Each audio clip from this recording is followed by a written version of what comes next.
Hello बच्चों, स्वागत है आपका हमारे स्टडी व्यू एजुकेशन चैनल में। आज की जो डिक्टेशन है वो 70 से 80 वर्ड पर मिनट की स्पीड पे लिखेंगे।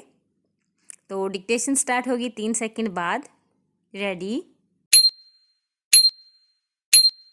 स्टार्ट। महोदय, भगवान बुद्ध ने अपने शील में इन सभी गुणों पर यथोचित बल दिया है और व्यवहार की दृष्टि से उनका विवेचन किया है। बुद्ध जयंती समारोह द्वारा संसार के राष्ट्रों को सुख तथा शांति देने वाले भगवान के संदेश को स्मरण करने और उसका चिंतन करने का जो अवसर मिला है, मैं समझता हूँ कि यह मानव जाति का सौभाग्य है। मेरी यह धारणा है कि निजी सुख और शांति के हित में मानव उस संदेश की ओर अधिकाधिक ध्यान देगा। यह प्रसन्नता की बात है कि कई एक राष्ट्रों ने पंचशील के सिद्धांतों को स्वीकार कर लिया है। इस सिद्धांत पर आचरण द्वारा पारस्परिक मतभेद निस्संदेह कम किया जा सकता है और राष्ट्र बल प्रयोग अथवा युद्ध से मुक्त हो सकते हैं। भगवान बुद्ध का समस्त जीवन, उनके सारगर्भित प्रवचन और उनका संदेश प्रत्येक व्यक्ति के लिए उपलब्ध है। कोई भी व्यक्ति उनसे लाभ उठा सकता है और अपनी आत्मा को उन्नत कर सकता है।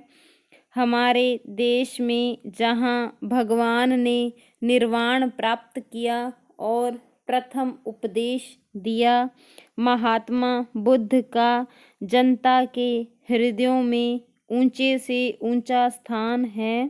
प्राचीन परंपरा के अनुसार भारत के लोगों ने उन्हें कालांतर में ईश्वरीय अवतार का पद दिया था और इस देश से बौद्ध मत के लुप्त हो जाने के बाद भी विष्णु के रूप में उनकी पूजा बराबर होती रही। भगवान बुद्ध की विचारधारा तथा उनके सदुपदेश का हिंदू विचारधारा पर गहरा प्रभाव पड़ा है और बोधशील आज भी हिंदू धर्म का एक अंग है। मैं विनम्रता पूर्वक एक और बात कहना चाहूँगा। भगवान बुद्ध ने इसी भूमि में निर्वाण प्राप्त किया और यही उन्होंने धर्म प्रचार की व्यवस्था की। सदियों तक इस देश की अधिकांश जनता बौद्ध मत की अनुयायी रही और यहाँ के प्रतापी नरेशों और धर्मस्थ भिक्षुओं के अध्यवास से बौद्ध मत का अनेक देश देशांतरों में प्रसार हुआ, किंतु संयोग से अथवा कुछ ऐतिहासिक कारणों से बौद्ध मत पराए भारत से लुप्त हो गया। यह सब होते हुए मैं कह सकता हूँ कि 2000 वर्ष की इस समस्त अवधि में भगवान बुद्ध के प्रति यहाँ के लोगों की आस्था तथा श्रद्धा बराबर रही। विश्व के इतिहास में शायद और कोई ऐसा उदाहरण नहीं मिलेगा।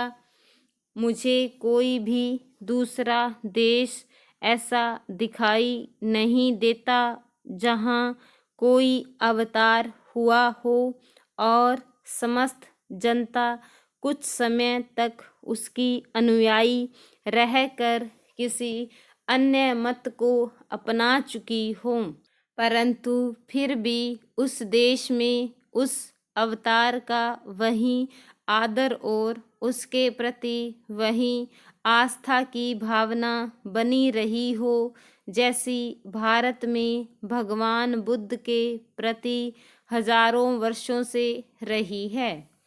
हो सकता है कि यह सहिष्णुता और यह उदारता इस देश को स्वयं भगवान बुद्ध की ही देन हो।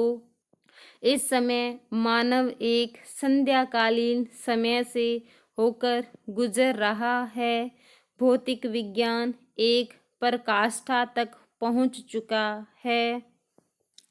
महोदय, हालांकि आज महिलाएं अपार इच्छा शक्ति लिए पुरुषों के समान अधिकार पाने का दावा पेश कर रही हैं, साथ ही चाहती हैं कि वे आत्मनिर्भर होकर स्वतंत्रता के साथ समाज में रह सकें।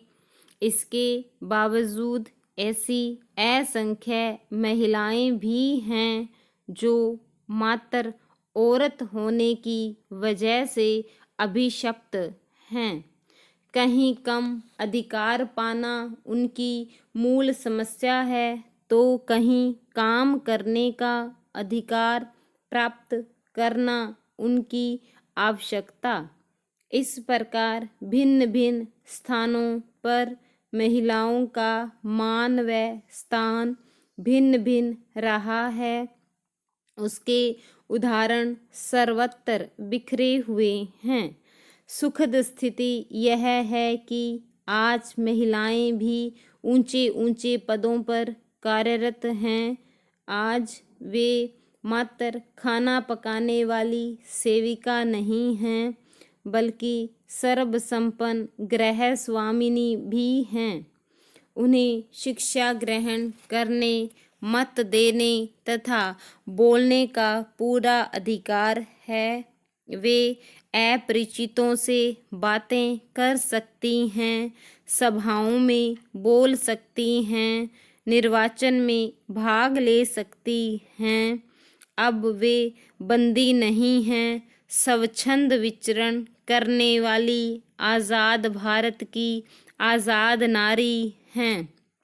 वे मनुष्य की सहकर्मी हैं, समान धर्मी भी। वे पति की सलाहकार भी हैं और परिवार की शुभ चिंतक भी। आज वे केवल मनुष्य की इच्छाओं की पूर्ति का साधन नहीं हैं। आज की जीविकोपार्जन करने वाली महिला को घर तथा समाज में अधिक सम्मान प्राप्त है। सिनेमा हॉलों में सिनेमा देख सकती हैं और शादी विवाह में भी जा सकती हैं। उद्यमी बन सकती हैं, विदेश घूम सकती हैं, विदेश जाकर सर्वोत्तम शिक्षा तथा प्रशिक्षण प्राप्त कर सकती हैं। आज महिला को संपत्ति का अधिकार प्राप्त है। इसके बावजूद आज भी महिलाएं दहेज की कुप्रथा से पीड़ित हैं। उन्हें मारा पीटा जाता है, जलाया जाता है, सताया जाता है, जिनसे तंग आकर कई महिलाएं आत्महत्या तक करने को मजबूर हो जाती हैं और कोई कोई तो आत्महत्या भी कर डालती है। क्या इन स्थितियों के रहते महिलाओं का संपूर्ण विकास माना जाएगा?